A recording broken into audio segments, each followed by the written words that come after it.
வணக்கம். செய்தி சுருக்கம்.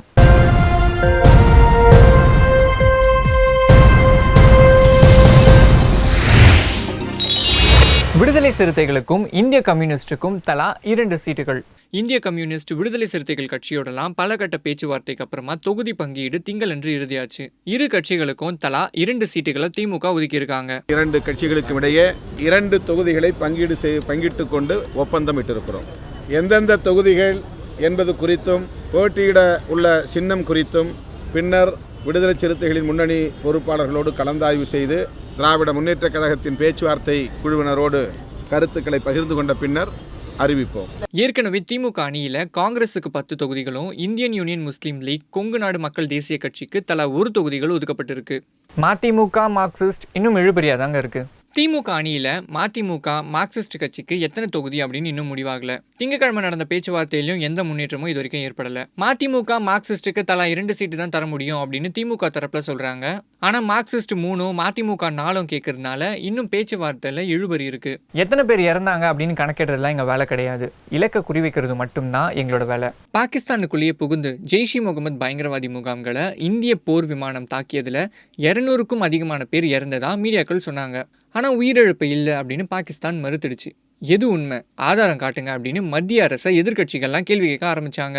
எதுக்கு இவங்களையும் கேட்கணும், டைரக்டா விமானப்படை தளபதியே கேட்கலான்ட்டு BS தனோ கிட்ட கேட்டபோது, தாக்குதல் நடத்துறோம்னா இலக்க மட்டும்தான் விமானப்படை குறிவைக்கும்.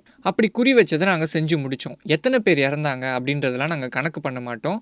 அந்த வேலையெல்லாம் அரசு தான் செய்யும் அப்படின்னு அவர் சொன்னாரு. That statement will be made by the government. No, I mean, Air Force is not in a position to clarify that how many people were inside that we don't count human casualties. We count what targets have we hit or not hit. அதுக்கப்புறமா நம்ம காட்டில் தான் குண்டு போட்டோம் அப்படின்றது உண்மைனா பாகிஸ்தானியம் பதில் தாக்குதல் நடத்தணும், இம்ரான்கான் எதுக்கு இவ்வளோ பெரிய விளக்கம் கொடுக்கணும் அப்படின்னு அவர் கேட்டார். அபிநந்தன் ஓட்டிய MiG-21 போர் விமானம் காலாவதி ஆச்சு அப்படின்ற புகாரை நான் ஏற்க மாட்டேன் அப்படின்னும், MiG-21 எல்லா வகையிலும் தகுதியாக இருக்குது அப்படின்னு சொன்னார். If we plan to hit the target, we hit the target. Otherwise, why would he have responded? ANI, please. If he had dropped bombs in the jungle, there's no need for him to respond. Our best aircraft are there in that. But when the adversary does a strike onto you, every available aircraft goes in, irrespective of which aircraft it is. All aircraft are capable of fighting the enemy. இதனிடையில Balakot தாக்குதல்ல 250க்கும் மேற்பட்ட பயங்கரவாதிகள் கொல்லப்பட்டதா பாஜக தலைவர் Amit Shah உறுதிப்படுத்தினாரு. India தன்னுடைய முழு வலிமையை காட்டும் அப்படின்னு ஜனாதிபதி சொல்லியிருக்காரு. கோவையில் இருக்கிற சூலூர் விமானப்படை தளத்தில் நடந்த நிகழ்ச்சியில ஜனாதிபதி ராம்நாத் கோவிந்த் கலந்துக்கிட்டாரு. விமானப்படை வீரர்கள் கொடுத்த அணிவகுப்பு மரியாதையும் ஏத்துக்கிட்ட அவரு இந்திய இறையாண்மையை பாதுகாக்கிறதுல விமானப்படை பெரும் பங்கு வகிக்குது அப்படின்னு சொன்னாரு. இந்தியா எப்பவுமே அமைதியை தான் விரும்பும், ஆனால் தேவைப்பட்டா முழு வலிமையும் காட்ட தயங்காது அப்படின்னு ஜனாதிபதி சொன்னாரு.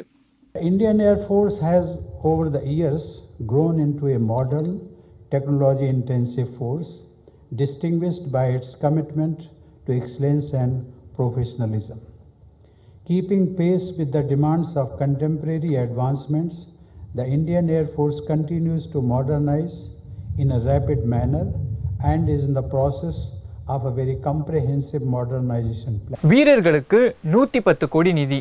ராஜஸ்தான் கோடா பகுதியில் பிறந்த முர்தாஜ் ஹமீத் என்பவர் மும்பையில் தற்போது ஆராய்ச்சியாளராக இருக்காரு. பார்வையற்ற இவர் புல்வாமா தாக்குதல்ல வீர மரணம் அடைந்த குடும்பத்தினர் உதவிக்காக 110 கோடி ரூபாய் தொகையை நன்கொடையா பிரதமரோட தேசிய நிவாரண நிதிக்கு கொடுத்திருக்காரு.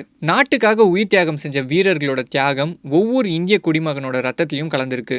இந்த எண்ணம் தான் அவங்களுக்கு உதவி செய்யணும் அப்படின்ற எண்ணத்தை தூண்டியதா ஹமீது சொல்றாரு. இது போல மேலும் பல செய்திகளோட அப்டேட்ஸுக்கு தினமலர் யூடியூப் சேனலை சப்ஸ்கிரைப் பண்ணுங்க. பக்கத்துல ஒரு பெல் பட்டன் இருக்கும், அதையும் கிளிக் அப்படின்னு பிரஸ் பண்ணிட்டு Facebook, Twitter, Instagram போன்ற சமூக வலைதளங்களையும் எங்களை ஃபாலோ பண்ணுங்க.